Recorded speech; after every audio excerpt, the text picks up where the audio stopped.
ব্যস্ত হতে পারিনি প্রভু।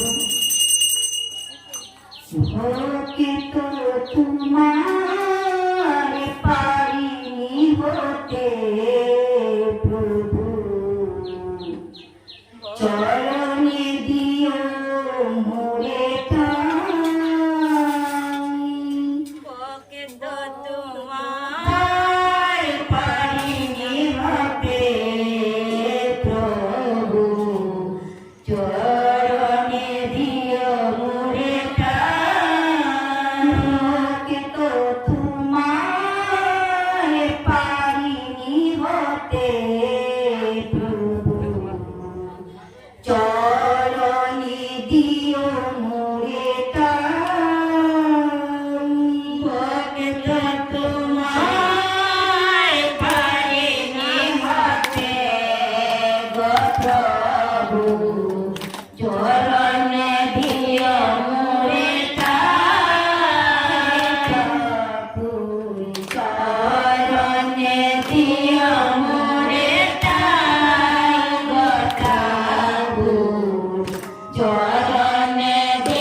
শ্রীচরণে আমার গাই দিও।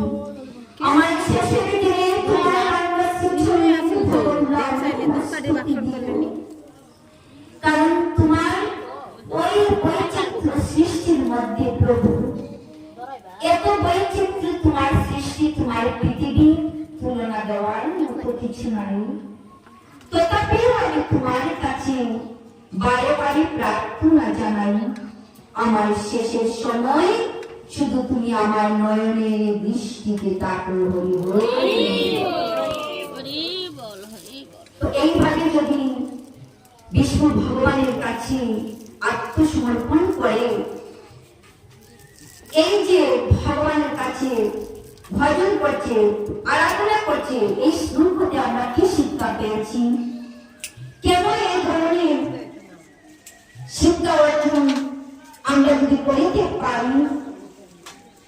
এই জন্যই এই নীতি বাক্য, এই জন্যই গ্রন্থে রচনা, যাহাতে আমরা মায়ামুক্ত জীবেরা ভগবানের সঙ্গে যে আমাদের নিত্য শাশ্বত সম্পর্ক, সেই সম্পর্কের কথা আমরা পুনরায় মনে করতে পারি।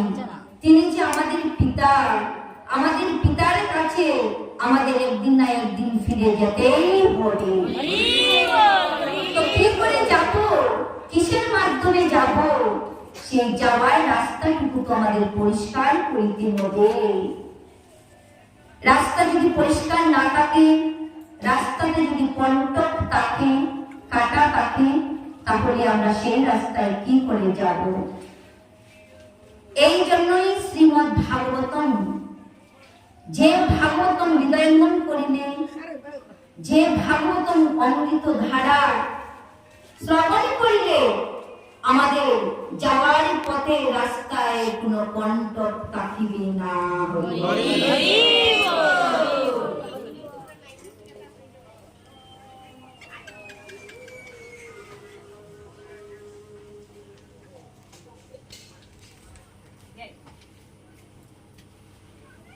শ্রীমদ্ ভাগবতম প্রথম স্কন্ধ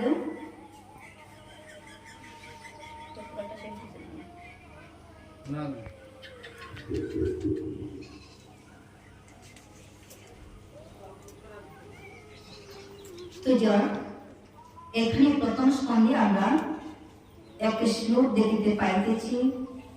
প্রথমে তো আমরা নারায়ণং নমস্কৃত্য নরং চৈব নরোত্তমং দেবীং সরস্বতীং ব্যাসং ততে জয়মুদীরয়তু মঙ্গলাচরণ নৈমিষারূপক্তাং ওড়িশি প্রশ্ন দৃষ্টয়তু পণ্ডভানিকং গুণং যজনাস্তরা আচার্যমুপসঙ্গম রাজা বচনম অব্রবীত। উপাধি সম্বন্ধ কিছু নাহি কো যাহাতে সদা বিরাজিত যিনি আপন তেজিতি, সে সত্য স্বরূপ বিভু পরম ঈশ্বরে নিরন্তর ধ্যান করি হৃদয় মাধবী হরি। কি বলছে? যিনি সদা বিরাজিত, শঙ্খ চক্র গদা পদ্মধারী। আমরা যদি নিরাকার ব্রহ্মের উপাসনা করি, তাহলে আমরা ভগবানের সেই রূপ, সেই ধ্যান আমরা করিতে পারিব না। কারণ অতি অল্প কর্ময় নিয়ে আমরা এই জগতে আসিয়াছি। আমাদের নিঃশ্বাসের কোনো বিশ্বাস নেই, কখন এই পৃথিবী ছেড়ে আমাদের চলে যেতে হবে। যদি বলি আজ করব না, কাল করব, কাল করব বলে কোনো কাজ ফেলে রাখিতে নেই। তো যা কিছু করার আমাদের সঙ্গে সঙ্গে করে নিতে হয়, যেহেতু নিঃশ্বাসের বিশ্বাস নেই। সে সত্য স্বরূপ বিভু পরম ঈশ্বর, একমাত্র ভগবানই হচ্ছে সত্য, আর সত্তার বৃত্ত। যে পরম সত্য ভগবান, তো বলছে ভগবানের সেই স্বরূপ বিভু নিরন্তর ধ্যান করি হৃদয় মাঝারি। এই হৃদয় দুয়ারে যখন ভক্তি মহারানী তার দুই পুত্র জ্ঞান এবং বৈরাগ্যকে নিয়ে